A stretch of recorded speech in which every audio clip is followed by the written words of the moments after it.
News Hour right here on Spectrum Television. Ladies and gentlemen, welcome to the 8 p.m. bilingual newscast. On our top stories tonight, the Minister of Territorial Administration, Paula Tanganji, has issued a stern warning to Professor Maurice Kamto, condemns politicians and maneuvers to create tension, and threatens legal action against corrupt officials ahead of October presidential elections.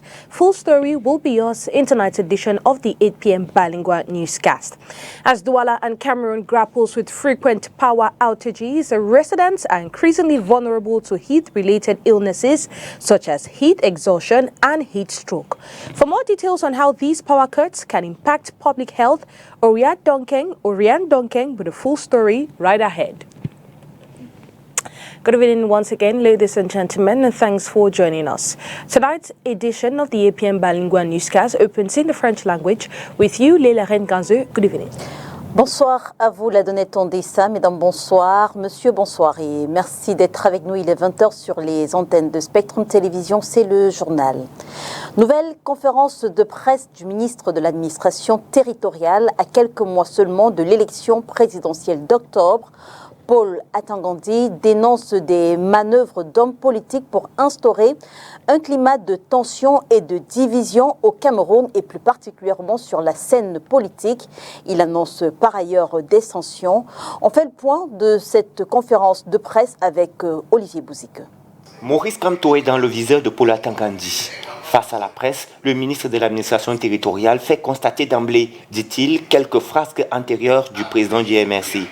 Non seulement il a boycotté les élections, mais il a tenu une conférence de presse pour justifier le bien fondé de sa décision de boycotter le double scrutin du mois de février 2020. Il avait lui-même déclaré qu'il ne pourra pas participer à l'élection présidentielle de 2025 et que ses partisans ne pourront pas siéger au Sénat. Plus tard, cet homme politique, fidèle à sa logique de désordre, a fait notre point de presse où il dit, je cite, « En 2025, s'ils essayent, ce qui arrivera va arriver. Tout va se gâter et les survivants vont arranger le pays. » Aussi dénonce-t-il les plaintes successives contre les CAM. Plus grave, il appelle ses partisans à la révolte populaire si le scrutin n'est pas organisé à son goût.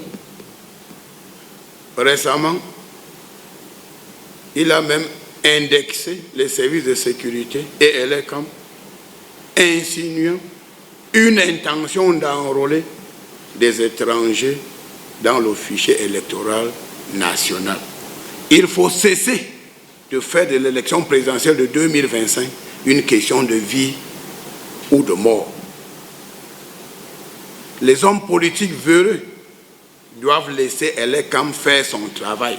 Et donc, il met clairement en garde, dit-il, face à des dérives de trop.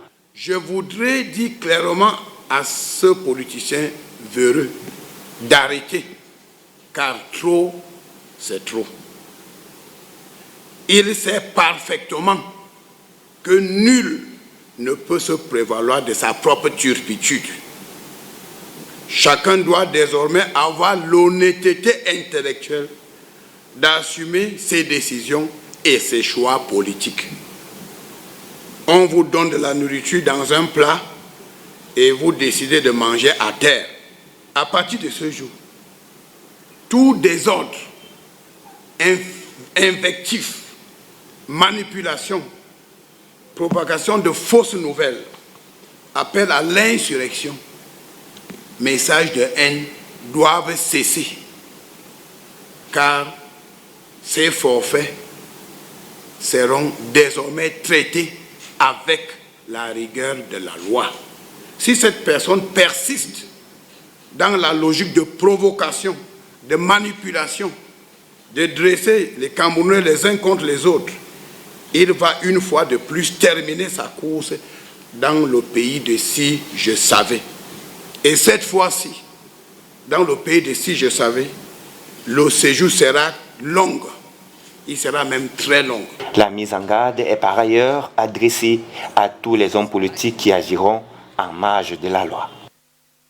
Self-Territorial Administration Paul Atanga-Nji has condemned the tactics used by politicians to create tension and division ahead of the presidential election.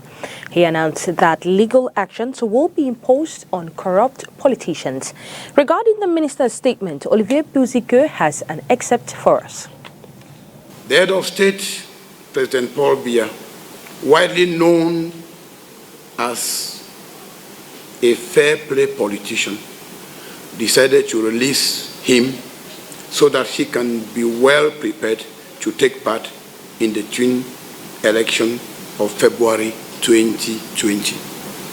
Surprisingly, this politician decided to boycott the legislative and municipal elections of 2020. He went as far as granting a press conference to justify why he did not take part in those elections. He clearly said that the consequences will be that he will not be able to be in Senate and that he will not take part in the presidential election of 2025. Today, the same politician is castigating Elekam and doing everything to discredit the work of this independent body in charge of organizing the forthcoming elections. I wish to make it very clear, no disorder from whosoever shall be tolerated before, during, and after the 2025 presidential election. The administration will take all necessary measures to ensure that the 2025 presidential election is hitch-free. That is, in total calm and serenity. Political actors who cannot take part in the 2025 presidential election shall still have the possibility or the opportunity to do so in 2032 if they do their homework properly. All those preaching violence, acts of vandalism, hate speech, and tribalism shall be held responsible and accountable for the outcome of such irresponsible declarations. Juste de la politique au menu de cette conférence de presse. Pourtant, la ville de Yaoundé a encore perdu des habitants au cours d'un éboulement meurtrier. En effet, le quartier Bankolo à Yaoundé a de nouveau été le théâtre d'une catastrophe dévastatrice, comme vous pouvez le voir sur les images. Le 3 mars 2025, un éboulement de terrain survenu en plein travaux d'agrandissement d'une entreprise a englouti des habitants. Si la réalisation peut suivre avec les images, ce serait bien. Je le disais, un éboulement de terrain survenu en plein travaux d'agrandissement d'une entreprise a englouti des habitants situés sur le flanc de la colline. Ce drame, qui fait suite à celui d'octobre 2023, met en lumière la vulnérabilité de la capitale camerounaise face aux risques naturels et l'impérieuse nécessité de renforcer les politiques d'urbanisation et de gestion des catastrophes. En religion, les fidèles musulmans observent depuis le 1er mars 2025 le jeûne du mois de Ramadan, une période de privation qui doit aider le croyant à davantage se rapprocher d'Allah. L'imam de la mosquée des Sos dans le 5e arrondissement de la ville de Yaoundé explique comment doit se faire le jeûne. Écoutons l'imam Souleymane, il s'exprime au micro de Dieudonné Niassa. C'est le mois au cours duquel les musulmans accomplissent le jeûne, qui est l'un des 5 piliers de l'islam. C'est aussi le mois de la révélation du Saint-Coran, le mois au cours duquel les bonnes œuvres sont récompensées à un coefficient exponentiel. Il s'y trouve une nuit qui, à elle seule, est meilleure que 1000 mois. Au cours du mois de Ramadan, toutes les portes du paradis sont ouvertes et celles de l'enfer fermées. Donc c'est une occasion en or pour le musulman de se débarrasser de ses péchés et d'accéder facilement au paradis. Bien, lorsqu'on jeûne, il y a un certain nombre d'actes qui sont interdits, entre autres le fait de manger, de boire, de fumer, d'entretenir des relations sexuelles, de provoquer la sortie du sperme ou de provoquer un vomissement. Il y a aussi chez la femme, n'est-ce pas, les règles et les louchis qui interrompent le jeûne. Il y a également le cas du voyage ou de la maladie. Le musulman qui est malade ou en voyage a la possibilité de suspendre le jeûne et de le continuer après le mois de Ramadan, de payer les jours manqués après le mois de Ramadan. Bref, quand on jeûne, on essaie de tout faire jeûner en nous. Notre langue doit jeûner, nos yeux doivent jeûner, nos mains doivent jeûner, nos pieds doivent jeûner, nos oreilles doivent jeûner. Et ainsi, on pourra obtenir toute la récompense liée à cette activité qui est récompensée par le paradis. Le message que nous passons à la communauté musulmane du Cameroun à l'occasion du mois béni de Ramadan, c'est de s'armer effectivement de la meilleure provision, à taqwa, comme Allah le dit, wa tazawwadu fa inna khayra zadi taqwa, et prenez de la provision. La meilleure provision, c'est la crainte d'Allah subhanahu wa ta'ala. Il faudrait donc, à travers cette crainte, exploiter au maximum le mois de Ramadan, éviter toute perte de temps pour engranger le maximum de bonnes œuvres. Évidemment, nous n'allons pas terminer sans inviter les musulmans à saisir de cette occasion pour implorer le Très-Haut, pour lui demander de renforcer, bien sûr, la paix, la sécurité et la prospérité dans notre pays et pourquoi pas dans le monde entier. Et en cette période de jeûne du mois de Ramadan, vous l'avez certainement constaté, des activités commerciales se développent tout autour des lieux de prière. Disons-le, c'est une pratique encouragée par le Coran. Inès Pingan. L'activité n'est pas proscrite par le Saint-Coran. Les commerces autour de la mosquée devraient tout de même se faire dans le respect des principes établis par le prophète dans le livre saint. Seuls les produits recommandables et autorisés peuvent se vendre autour du lieu de prière, particulièrement en cette période réservée aux jeûnes du mois de Ramadan. Vous allez voir dans la soirée des femmes qui vendent les beignets, des femmes qui vendent la bouillie. Vous allez constater que tout le commerce qui est exercé autour de la mosquée, c'est du licite. Et c'est le conseil que nous leur donnons. Autour de la mosquée, nous acceptons tous les commerces licites. Il y en a qui font le commerce des gadgets tels que les chapelets, les chapeaux, les vêtements. Vous savez, c'est un moment où le commerçant, en réalité, qui fait dans le licite, peut se retrouver autour de la mosquée à vendre aux musulmans ce qui est licite. Le temps consacré à la prière et au jeûne doit d'ailleurs être saisi par les fidèles musulmans pour partager avec les autres, croyants ou pas. À partir de 16 heures, les dispositions sont prises de telle manière que les jeunes, toutes les personnes qui jeûnent, puissent, à partir de 18 heures, lorsqu'on fera l'appel pour la rupture du jeûne, puissent prendre quelque chose et mettre dans la bouche. Vraiment, nous disons, alhamdulillah, c'est une très grande rénovation dans cette mosquée. Et ce n'est pas seulement les musulmans qui participent, hein. C'est-à-dire qu'il y a des frères chrétiens qui arrivent aussi, ils mangent. C'est ça la communion aussi. Le jeûne du mois de Ramadan constitue l'un des 5 piliers de l'islam. Au cours de ce mois, les musulmans ne doivent ni manger ni boire. Et ne pas oublier que c'est un moment de privilège, rappelle l'imam. Egg prices in Douala's local markets have surged, with a tray of 30 small eggs now costing 2,300 francs, while larger ones sell at 2,500 francs and sometimes go up to 2,900 francs. Customers are feeling the pinch as inflation and rising food costs plus the scarcity of chicks drive up cost. More in this report as filed in by Cristela Sexuele.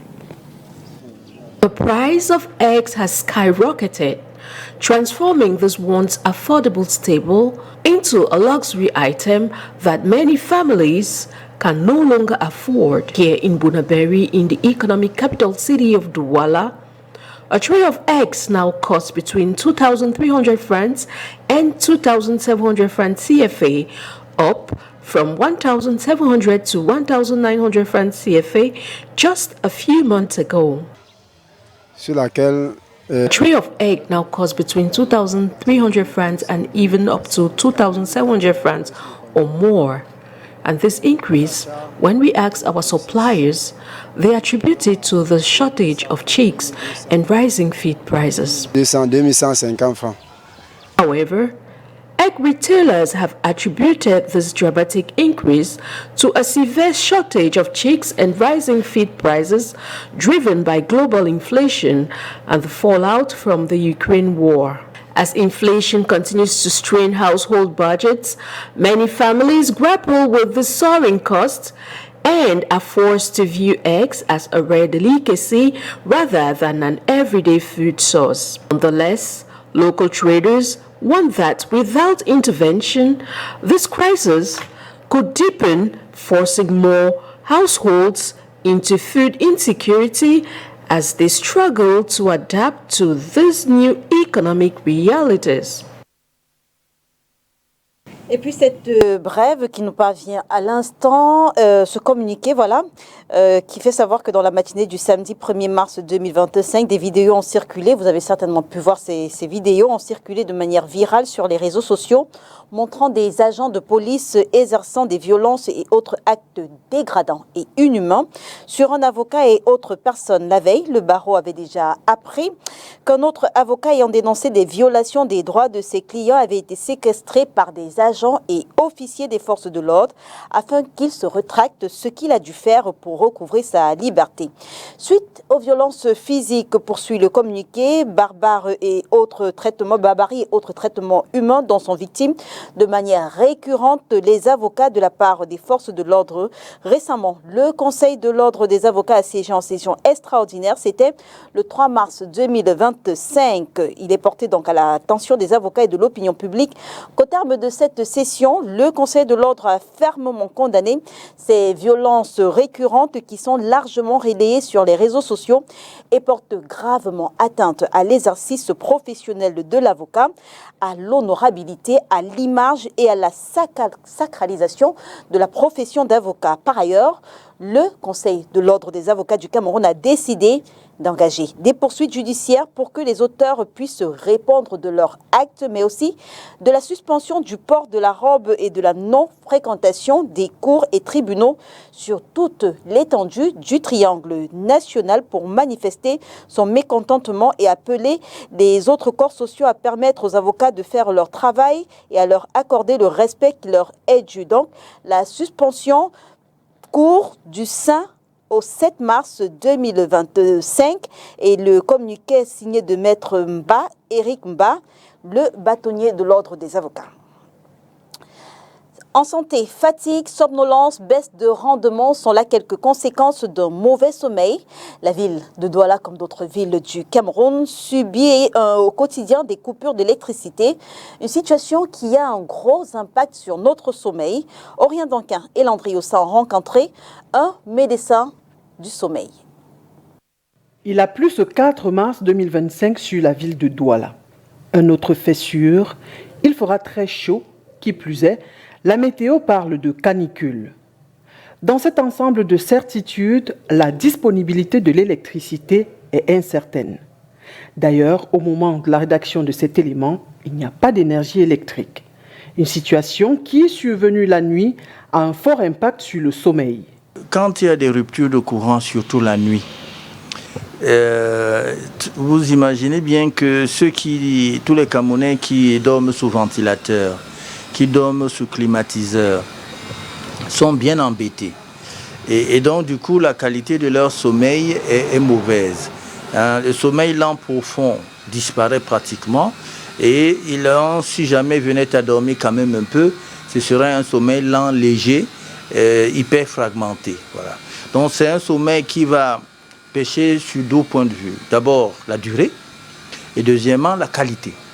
Alors, l'impact dans la journée, c'est la somnolence. Ces gens-là peuvent somnoler dans la journée, peuvent être fatigués dans la journée, peuvent avoir du mal à se concentrer, vont avoir des troubles cognitifs. Dans une interview datant de février 2024, le ministre de l'Eau et de l'Énergie relevait qu'à cause de l'étiage, l'on se retrouvait avec un déficit de 170 MW et conséquence directe, un délestage important. C'est donc un problème qui s'inscrit sur la durée avec d'importantes conséquences. Mais comme c'est un phénomène qui persiste chez nous, ce phénomène de rupture de courant, ça va arriver à des hypertensions artérielles, des gens qui ne dorment pas bien la nuit et tout ça, et leur tension artérielle dans la journée peut augmenter. Vous voyez, voilà, ça peut donner des hypertensions artérielles et à la longue, ça peut donner des anxiétés, des troubles de l'humeur, des anxiétés, des dépressions, parce qu'ils n'arrivent pas à dormir et ça se suit constamment. Parce qu'il ne faut pas seulement considérer le fait qu'il n'y a pas de courant, mais il faut aussi dire que les moustiques s'ajoutent à ça, les bruits dans les quartiers s'ajoutent à ça. Y a-t-il des solutions pour un sommeil de qualité? Question de préserver tout au moins sa santé mentale. D'abord, tout le monde n'en souffre pas au même degré. Il y a des gens, quelles que soient les conditions, ils dorment. Ah ouais, des gens qui ont le sommeil facile, les conditions ont beau être mauvaises, ils s'endorment relativement facilement. D'autres en souffrent beaucoup. Alors, si quelqu'un venait donc à en souffrir beaucoup, qu'est-ce qu'il peut faire? Peut-être qu'il peut prendre un petit cachet pour l'aider à dormir. Hein, je suis très peiné de dire ça, c'est-à-dire de compenser les problèmes par des médicaments. Mais si quelqu'un en souffre particulièrement, il peut prendre un petit cachet, je ne sais pas moi, une benzodiazépine, pour essayer d'améliorer son sommeil. Parce qu'on ne peut pas indéfiniment continuer à mal dormir comme ça. L'automédication étant interdite ici, il est préconisé de faire recours à un professionnel, notamment un médecin du sommeil. In a bold move that challenges traditional norms, Josiane has stepped into a role long dominated by men, shattering stereotypes and redefining what it means to be capable. Christelle Asexuele met with this woman who handles heavy machinery and files in the following report.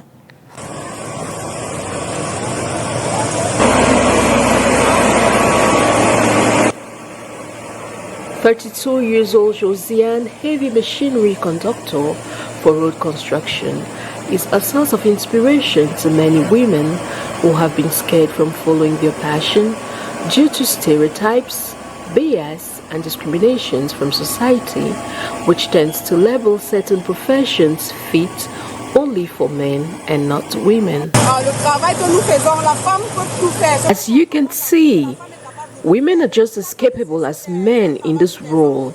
We can achieve extraordinary things and excel in any profession. I'm here to show the world that stereotypes about women in certain jobs are outdated. I invite other women to do the same and stop relying on men, because we have everything it takes to achieve great things. For Yolande, it's a daily routine, and this is just one of the many other heavy machineries which she owns. Very astute and focused in her job, Yolande says she has been learning this job for a while now, and her passion and love for heavy machinery landed her to this job with basically no upfront skills.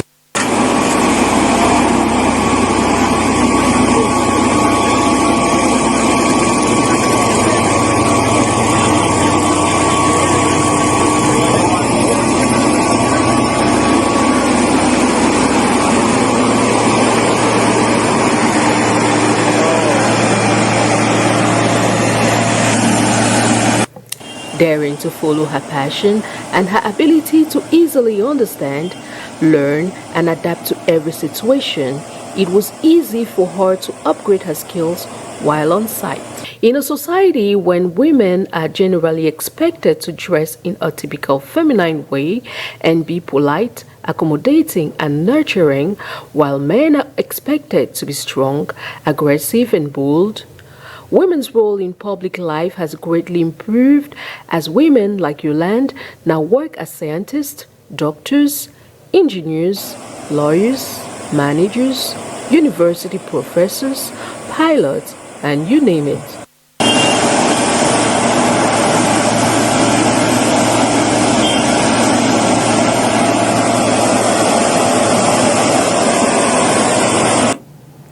News out of the country, Europe is scrambling to take the lead in planning an end to the Ukraine conflict and U.S. all-military aid to Ukraine after a contentious Oval Office meeting last week. The Voice of America completes the story. Fallout on both sides of the Atlantic Monday and mounting European concerns about Ukraine's future after last week's contentious exchange between U.S. President Donald Trump and Ukrainian President Volodymyr Zelensky. That Oval Office blow-up ended a rare earths mineral deal that Trump argued was key for continuing U.S. support for Ukraine. On Monday, the business-minded president hammered in his increasingly blunt point. If Ukraine wants to survive, he said, Zelensky needs to make a peace deal. We have to make a deal, and the deal can be made very fast. It should not be that hard a deal to make. It could be made very fast. I believe that Russia wants to make a deal. I believe certainly the people of Ukraine want to make a deal. Earlier Monday, Trump posted a message on social media, blasting Zelensky's strident concerns that the brutal ground war would continue much longer. Russia invaded in 2022. Analysts say they can't predict Trump's next move on the business deal that holds this all together. It's still unclear what Trump's plan really is. What we can also see, what has emerged over the weekend, is that Europe is stepping up to do more to deter Russia. Zelensky left the White House Friday and flew across the Atlantic into the arms of European allies. Prime Minister Keir Starmer put muscle into that embrace at Westminster on Monday, reiterating Britain's offer of peacekeepers and announcing $2 billion for 5,000 air defense missiles for Ukraine.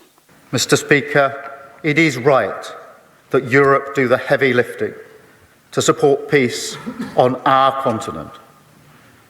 But to succeed, this effort must also have strong U.S. backing.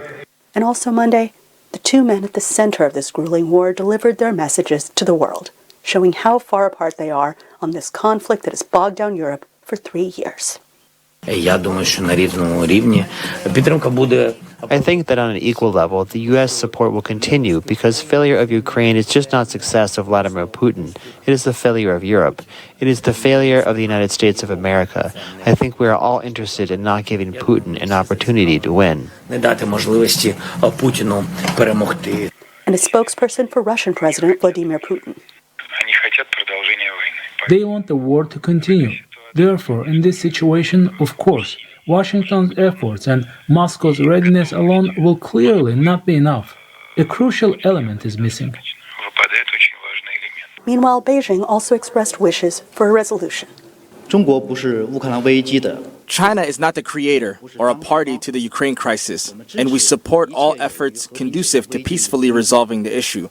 We hope all parties concerned will work out a lasting and sustainable solution that addresses each other's concerns. And as night fell in Washington, the White House confirmed to VOA that it had ramped up the pressure, saying the administration is pausing and reviewing our aid to ensure that it is contributing to a solution.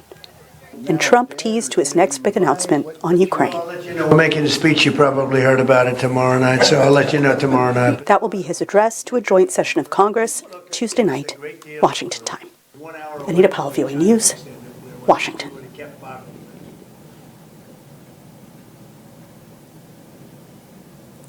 And on to this brief to quickly complete tonight's newscast. Well, the Court of Arbitration for Sport has issued a ruling regarding an appeal filed by some sport actors in Cameroon on March 15, 2024, concerning the Cameroon Football Federation's handling of a complaint. Well, the Court of Arbitration for Sport declared itself incompetent to rule on this appeal, which was related to the alleged inaction of the Cameroon Football Federation in addressing a complaint filed with its Ethics Commission on November 16, 2023. The ruling also addressed the financial responsibilities associated with the arbitration process.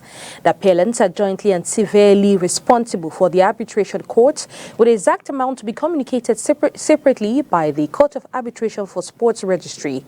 Additionally, several parties, including Jico FC, Dragon Club, Stade de Banjul, and other and other parties must pay a total of 7,000 Swiss francs to the Cameroon Football Federation as contribution to its costs related to these arbitration procedures. All other claims or conclusions made by the parties involved were rejected by the Court of Arbitration for Sport. It's on this note that we put an end to tonight's edition of the 8 p.m. Bilingual Newscast. Ladies and gentlemen, thanks for staying with us. To have a wonderful night in the company of our programs. Good night to you, Leila Rengansé. Bonsoir, à vous la Donné-Tondissa. Mesdames et messieurs, merci de nous avoir suivis. On se retrouve dès demain 20h sur les antennes de Spectrum Télévision. Si bien sûr Dieu le veut, bonsoir.